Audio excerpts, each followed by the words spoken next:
we began our exploration of the mysterious subject of resurrection. Tchias HaMesim, the dead will come back alive.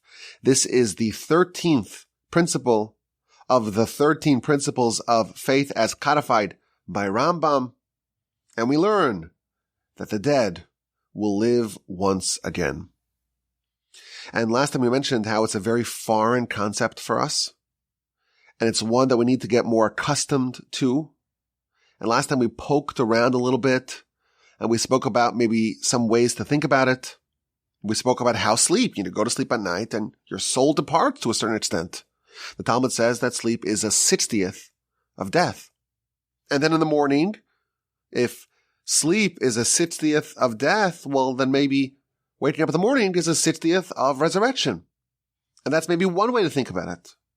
And then we spoke about another way to think about resurrection. And that was in the context of the precedent for resurrection. There were some prophets, as documented in scripture, who were able to revive the dead. Elijah, Elisha, Ezekiel. Well, it exists in our history, in our scripture, and maybe a version of that is what we are talking about in this principle. And then we mentioned that there's going to be a resurrection in the times of Messiah, and there is a second resurrection, and that is more associated with Olam Haba, with the world to come. And we spoke last time about how the Mishnah stresses that it's not sufficient to simply believe in resurrection. You have to believe that resurrection is sourced in the Torah. And the Talmud brings many verses to this effect. And we also spoke last time of the various debates and discussions that are recorded in the Talmud between the great sages and Roman nobility about resurrection. We don't find this with other principles, and that's noteworthy. We talked about how, Cleopatra went over to Rabbi Meir and says, well, when the dead emerge, will they be naked? Will they be clothed? And we had a second recorded dialogue between the great sage and Caesar. Caesar is questioning the notion of resurrection. How could it be? When people die, their bodies die, they're put into the ground, they turn into dust. Can dust live? And to that, Caesar's daughter responded, I'll give an answer. And she provides an analogy of the two craftsmen in a given city, the two contractors, the two builders. One is able to construct out of mortar and one out of water. Which one's more impressive? Of course, if you can build out of water, that's much more impressive.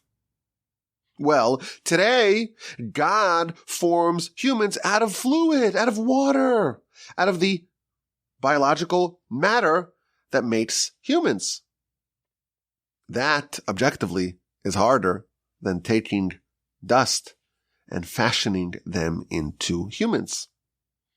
This is what we covered last time. We tried to survey the general landscape.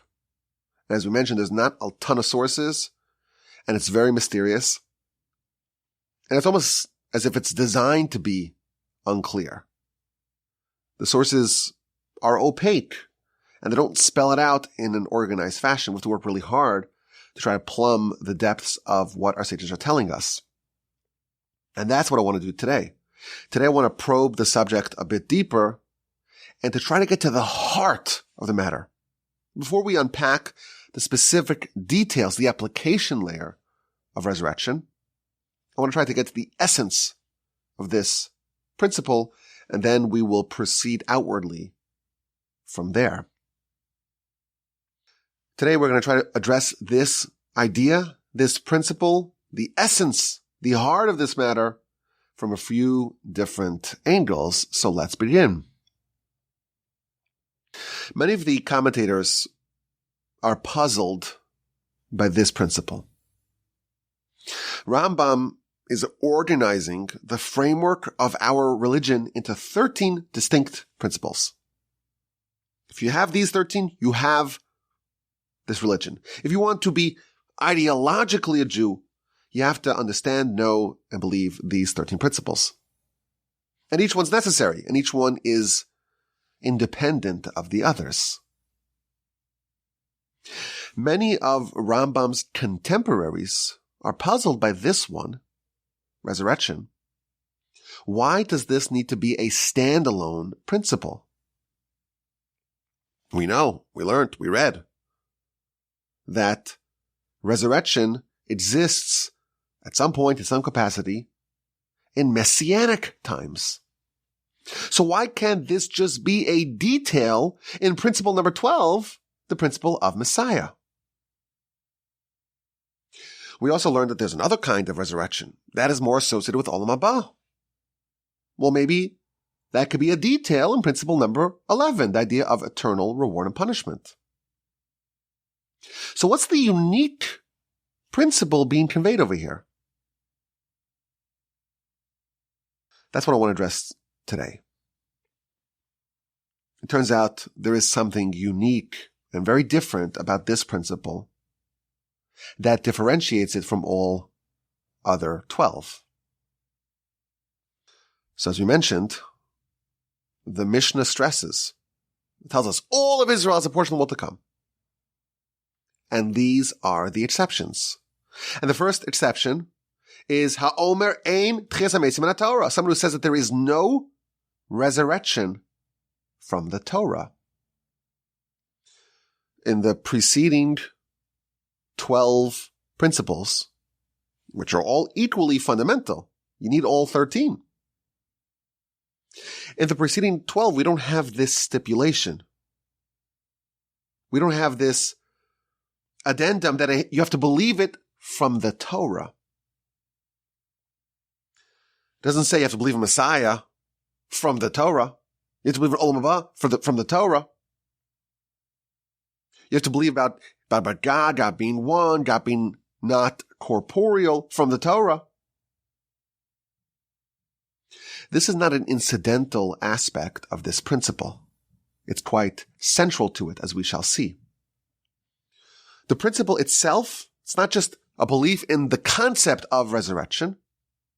You have to believe in the resurrection from the Torah.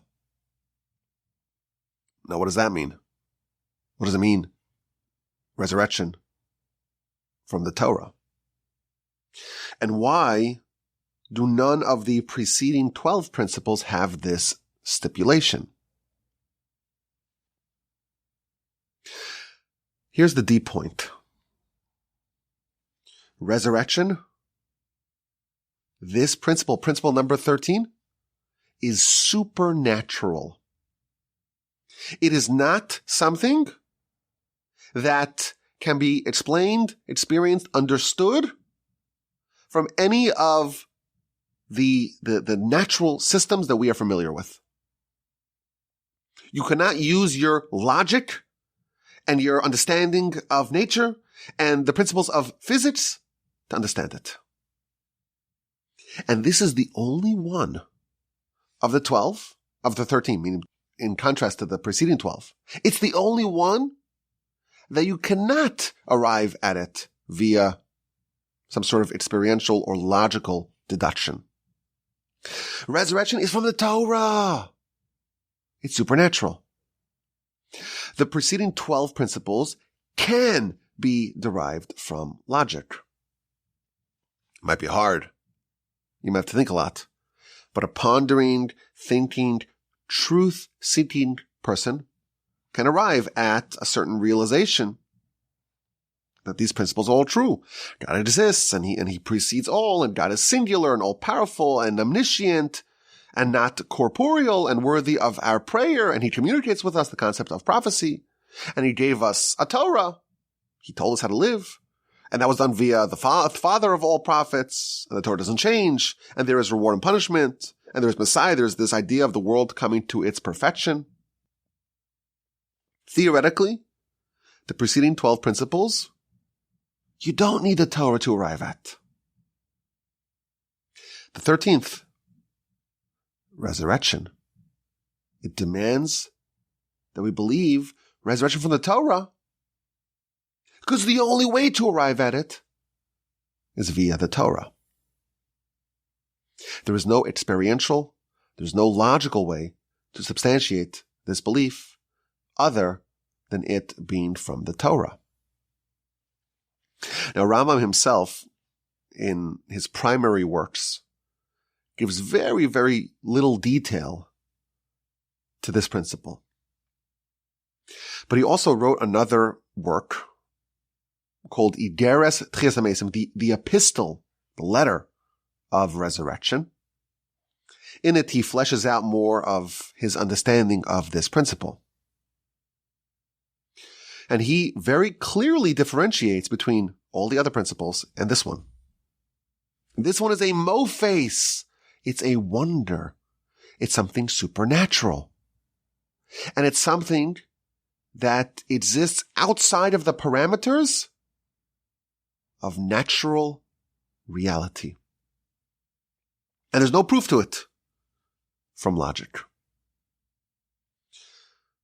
When we are talking about this principle, the essence of the matter is that it's resurrection from the Torah and not from any other source, because it is supernatural. It's not something which can be explained or understood in the framework, from the vantage point, in the paradigm of natural reality, and even our logic cannot perceive it and understand it. And really there's more. Not only does logic and experience not prove the resurrection actually violates the rules of nature. The rules of nature tell us that things go from living to dead. That is the progression. There's a certain entropy where things break down. Anything that's comprised of different components must eventually have those components come apart. The body and soul, the hybrid, those two must separate. The soul must go back to its source, the body to its, the soul to heaven, the body to the dust from which it was formed. As the verse tells us, man is dust, and to dust he shall return. So the rules of nature are in one direction, from living to dying. And thus, not only is resurrection not supported, so to speak, by the rules of nature, by logic, they are in opposition. And we see the sages engage with various Roman aristocrats in polemical debates, and they are making very good, sound arguments. They're saying, wait a minute, resurrection, the dead come to life, that violates the rules of the world. And you know what? They're right. If the governing rules of the world, if nature, if that is applied universally at all times, even in the future, they're right. Resurrection is, in fact, infeasible. And we're not coming on logical grounds. We're saying resurrection comes from the Torah. It comes from a realm that is not subject to the rules of nature. And in fact, it's coming from the realm that dictates the rules of nature and can alter rules of nature at will. Last time we cited Rashi's comment to the Mishnah, when the Mishnah says the person who loses Olam Haba is one who says there's no resurrection from the Torah. Rashi adds, even if a person admits and believes that there is a resurrection, but argues that it's not found in the Torah, koferhu, this person is a heretic. And they're uprooting the principle of resurrection from the Torah. And we don't care about their faith. Their faith is valueless. The only source for resurrection is from the Torah, from the supernatural realms. And again, there's a very deep point over here. We cited a famous teaching of the sages in the past. Istakel be'oraisa ubara alma. God peered into the Torah and created the world. Torah is a creation of God, but it's a very early and very high creation of God. And thus, it's the most similar to God. Because as the creations go further and further away, it's more distant from God. Of course, all creations are completely subject and beholden to the Creator. But as things get further and further away, the light, so to speak, using Kabbalistic lingo, the light takes more and more stops, so to speak, along the way as it filters down, and the association is more distant. The association between the creation and the Creator. Torah is a very early and high creation of God. And thus, to a certain extent, God and His Torah are one. It's very hard for us to discern any difference between God and His Torah. Now, the world is also the handiwork of God, but it's a lower creation than Torah. And thus, the godly light has to filter through the Torah in order to arrive to the world. And God used the Torah, in the words of our sages, to create the world. And thus, Torah, we can say, Torah is the blueprint for the world. There will be nothing that you find in this world that you will not find in the Torah. Just as they say, there's a rule in architecture. If it ain't in the blueprint, it won't be in the building. If it's not in the Torah, you won't find it in the world. However, the reverse is not true. If you don't find it in the world, there's no proof that you won't find it in the Torah. If it's not in the building, it could still be in the blueprint. Maybe it wasn't built yet. Maybe it's waiting for a future time for that part of the building, for that part of the blueprint to be implemented. There's nothing that precludes something from, yes, being in the blueprint and not being in the building. Resurrection is in the Torah. It's not in this world yet, but it is in the Torah. And when the right time for it to be implemented, even in this world, it will be done. And therefore, if you scour the entire world, and you fundamentally understand all the rules of the world, and all the logic, and all the limitations, and all the stricta of the world, you will not find resurrection. The world as it currently exists, with its current rules and limitations, resurrection is not present. Not only that, the system opposes it.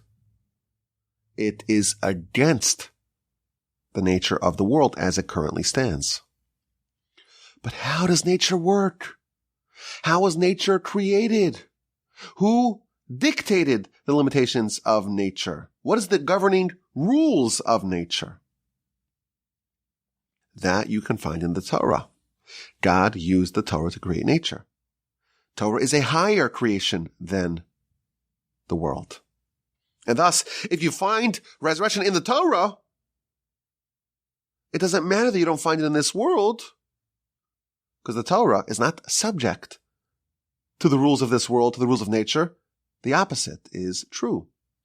And when the time that the Almighty decides to pull the trigger, so to speak, a new reality, a new law of nature will emerge. The dead will come alive. And it's a very subtle point, a very deep point. And this is the essence of this principle. In the aforementioned epistle of resurrection,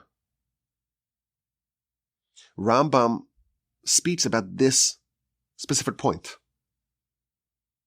The Almighty will revive the dead when He wants and to whom He wants. And when will that be? Will that be in the times of Messiah? Will it be beforehand? Will it be after the death of the King Messiah? Doesn't matter. That's not the point. That's the details. God will alter the way this world is governed and will resurrect whomever He wants whenever he wants. It could be before Messiah. It could be during Messiah. It could be afterwards. The details of resurrection are being de-emphasized here. And what Rambam is trying to get across is to really appreciate the essence of it. And the essence of it is that it comes from the Torah. It's from a higher realm. And when God will choose to change the rules of the world, he will alter the existing rules. And the rule of entropy will go away. And the rule of only one direction, living to dying, will be annulled. And the dead will come back alive. When will that be? Whenever God decides. To whom will that be? To whomever God decides. But the heart of the matter is that God is not subject to the rules of nature and of physics. Quite the contrary. He controls them. He controls them via his Torah. And he can, and he will, alter them whenever and to whomever he so chooses. Now, to help bring this idea a bit closer to our understanding, I want to give an example of this idea. And again, it's another very subtle point. Adam and Eve committed a sin in the garden. And God told him, on the day that you eat it, you will surely die. And indeed, on the day that Adam ate it, he was condemned to die. The way the world would have worked, or worked prior to that, was that man was designed to live forever. Why should man die? What's wrong with man continuously living?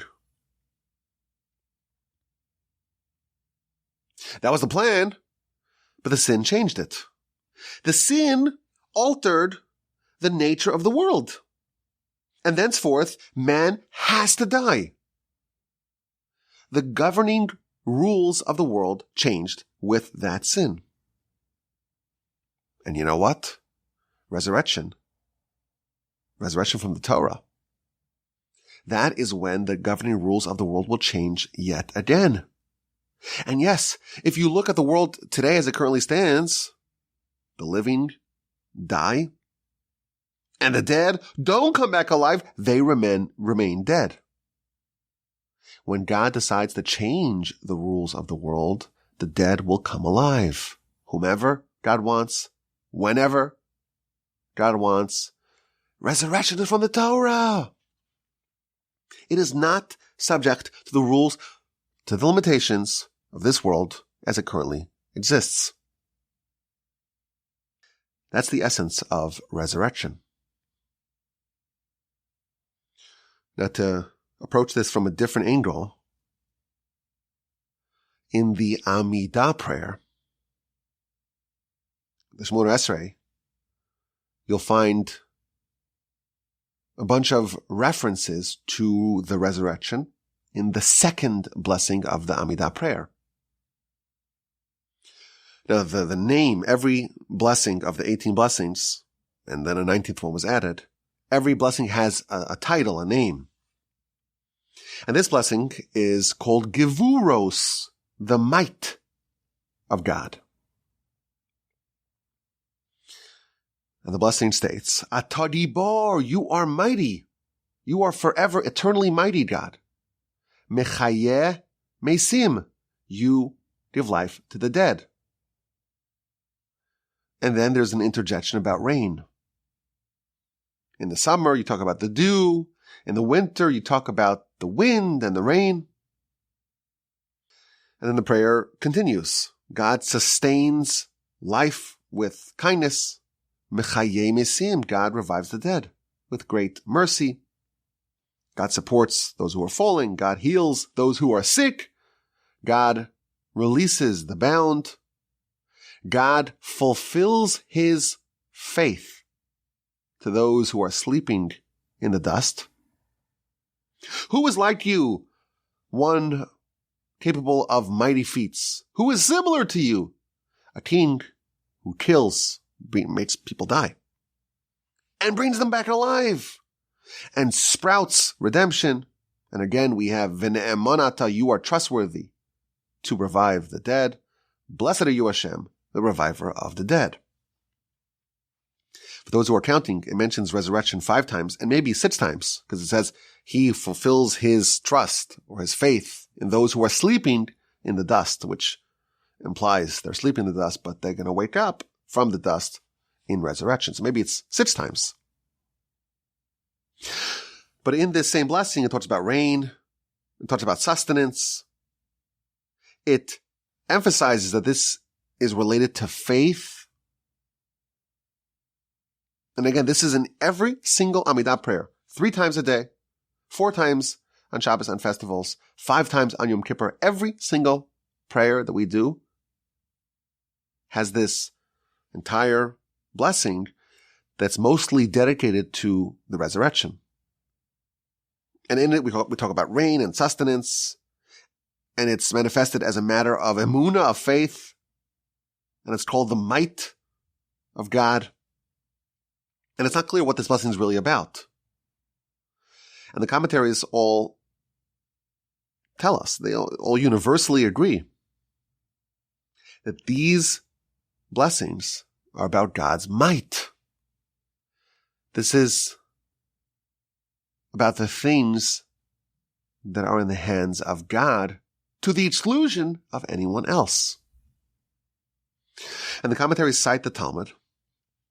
The Talmud says that there are 3 keys that are only in the hands of God, and he never gave them to anyone else. And they are the key of rain and the key of life, of babies being born, and the key of resurrection. And it quotes verses for each one of these, where the verses that God opens up these portals, the portal of rain and sustenance, the portal of life, of procreation, and the portal of resurrection. God will open up, so to speak, will unlock our graves. These things are controlled by God, and they're not controlled by anything else. Meaning, they're not under the realm of this world. The keys to running it are still in a higher realm. And you'll notice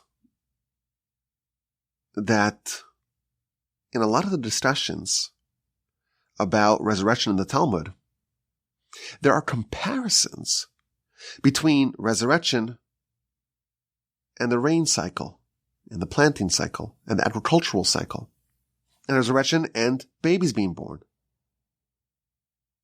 And in every one of the arguments, the sages are addressing the fact that, or the opponents to the sages are addressing the fact that these are not, that resurrection is not something which is existing in our world. The Caesar tells Rabbi Gamliel, the dead, they're dust. Dust does not come back alive. Resurrection is illogical. And he's right. And that's not the point of our disagreement. The point of our disagreement is not that, oh, you say it's illogical, and I say it is logical. No. On that, everyone agrees. But we believe in resurrection from the Torah. We believe that resurrection is an example of God's might. We believe that this is an article of faith because it's not something which is provable from this world. Torah is not subject to the rules of nature. And if God decrees that resurrection will happen to whomever, whenever God desires, then the rules of the world will change. So the essence of the argument is how fixed are the rules of the world? How fixed are the rules of nature? How unchangeable are the laws of physics? the Torah. That's the blueprint for the world. If it contains the capacity for a new system, a system of resurrection, that means that the rules of the world can change to accommodate that. That's the essence of the disagreement. But that's not what the sages responded to the Roman aristocracy. What does the daughter of Caesar respond to her father? She gives him an analogy. She's accepting his framing and says, well, think about it this way. If we have two builders in a city, one builds out of water, one builds out of mortar, which one is more impressive? Well, the one who builds out of water. Well, if God now builds out of water, why can he build out of dust? What this is telling us is that even though we believe that resurrection comes from the Torah, it's from a higher realm, there can still be analogs, there can still be parallels to that in this world. There are other things that come from realms that are illogical. There are other things that the keys are in the hands of God. And the manifestations of that is a manifestation of God's might in the world. And the entire subject is one of faith because we cannot explain it logically. But those things, even though they're illogical, some of them undeniably exist in the world. It is true that dust coming alive is no more miraculous, it's less miraculous, in fact, than water, than fluids coming alive. And yet, it's undeniable that we see that happening every day. Yes, resurrection is illogical, but so is fluids coming alive, so are babies. And that's what he's responding. There are keys that are in the hands of God that we have not seen. There are keys that are in the hands of God that are not logical that we have seen. And therefore, if we can appreciate that illogical things happen in our world, it must be that there's a system for illogical things to happen, and that is an analog to the resurrection. Now, the Talmud elsewhere gives another example to this point. And I know this is a little bit of a subtle idea, but this is the essence of the matter, and we're coming at it from a few different angles. The Talmud cites a verse in Proverbs. Mishlei, chapter 30, verse 16. The verse compares two things which are very, very different from each other. The verse says that the grave and the narrow part of the womb cannot be satiated with water. Now, what this verse means, like many verses in Proverbs, it's a mystery. It's a riddle. But the Talmud says, wait a minute. The verse starts off with Sheol, the grave, and then the Otzer Rechem, the narrow part of the womb, the birth canal. What is the comparison? What could possibly be the overlap between a grave and the narrow part of the womb? The fact that the verse compares them, it must be that there's some sort of similarity. Says the Talmud, here's the similarity. Just as the narrow part of the womb, it takes something in and it sends something out. So too, the grave takes something in and sends something out. The Talmud here is telling us that there's a parallel between how babies are born and how resurrection happens. Just as the womb takes in something, the ingredients, if you will, for making a baby, and from that same portal emerges the baby. So too is a grave. It takes in the ingredients for the resurrected person. And now, as of this recording, we're in the gestational periods, if you will. And a baby will emerge from said grave in a way very similar to how babies emerge from the womb.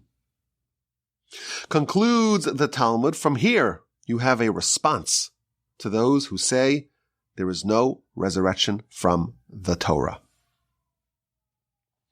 This is an amazing teaching. Death and burial, it's the same thing as the insertion of seed into the womb. It is also interesting, and I mentioned this in my book, that Hebrew does not contain proper names for the reproductive organs.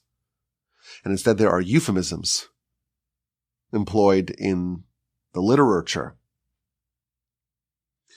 The narrow part of the womb is called in the Talmud and the Mishnah, it's called a prosdar, which means a corridor, which is the same portal, or the same word that the Mishnah used for a portal, connecting this world to the next world.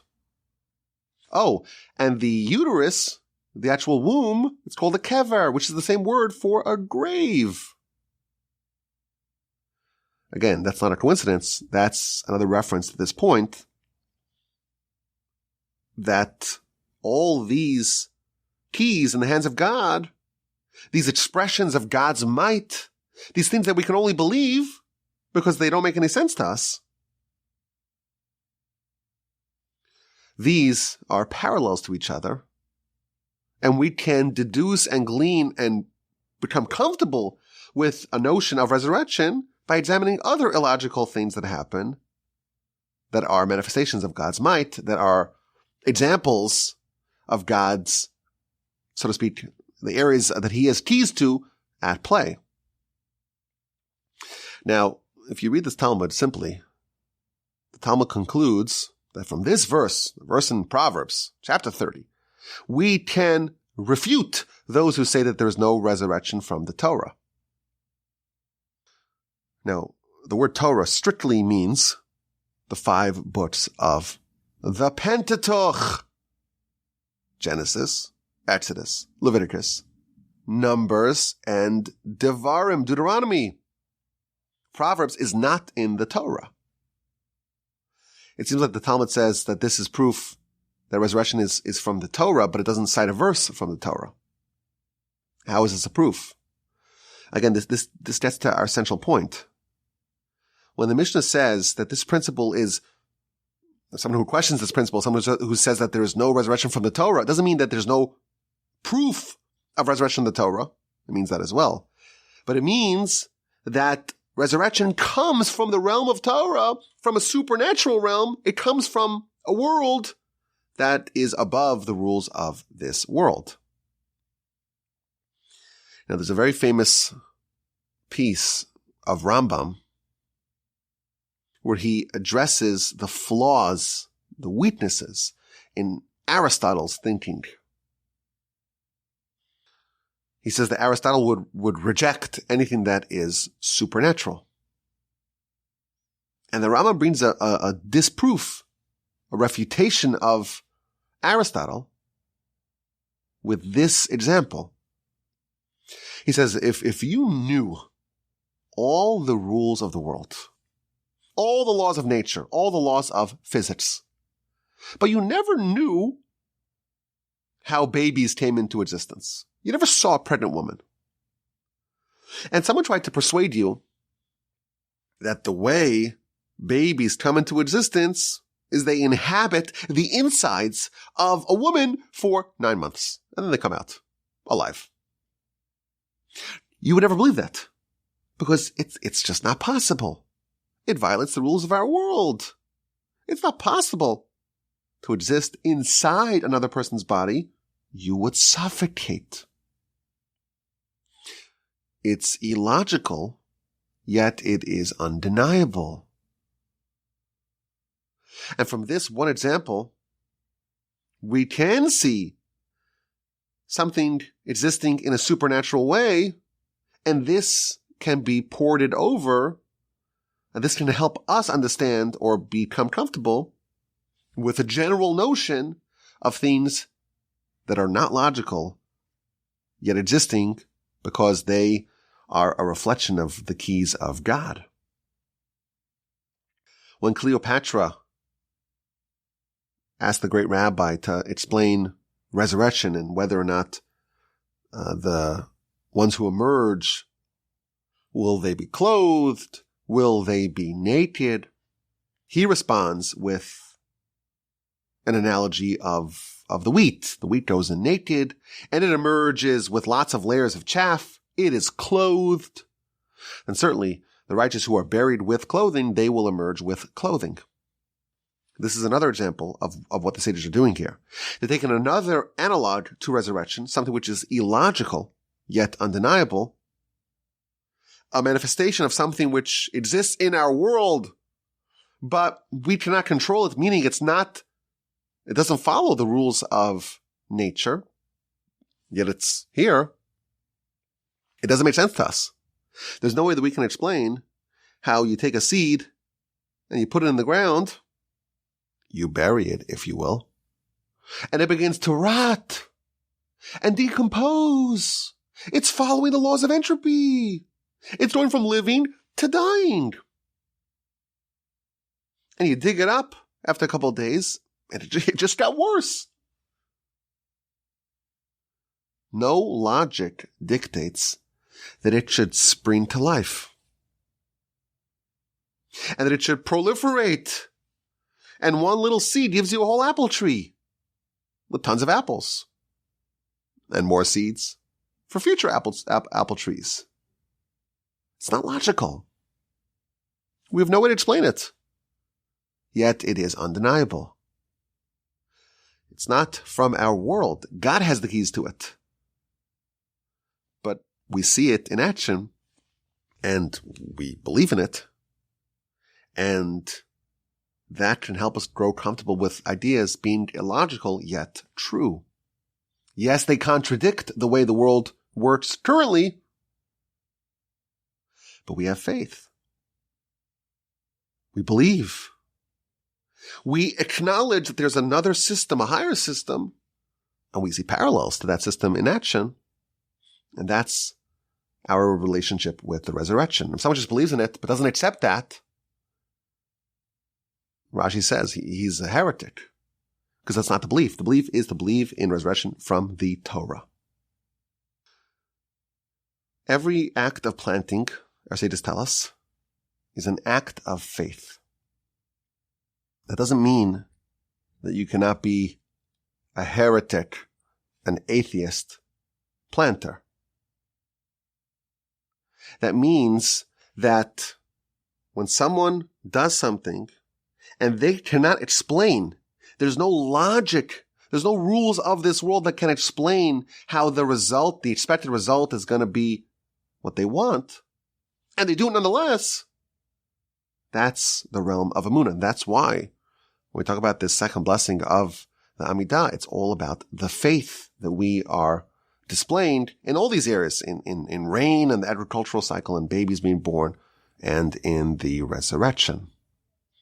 And of course, we saw how Rabbi Meir tells us that the righteous will emerge like wheat. They'll be clothed. But in many other places, for example, Ksubos 1:11b, it describes the righteous emerging, sprouting out of the ground, and quotes verses to that effect. In Jerusalem, they will surface in a way very similar to plants. We started off by asking a question.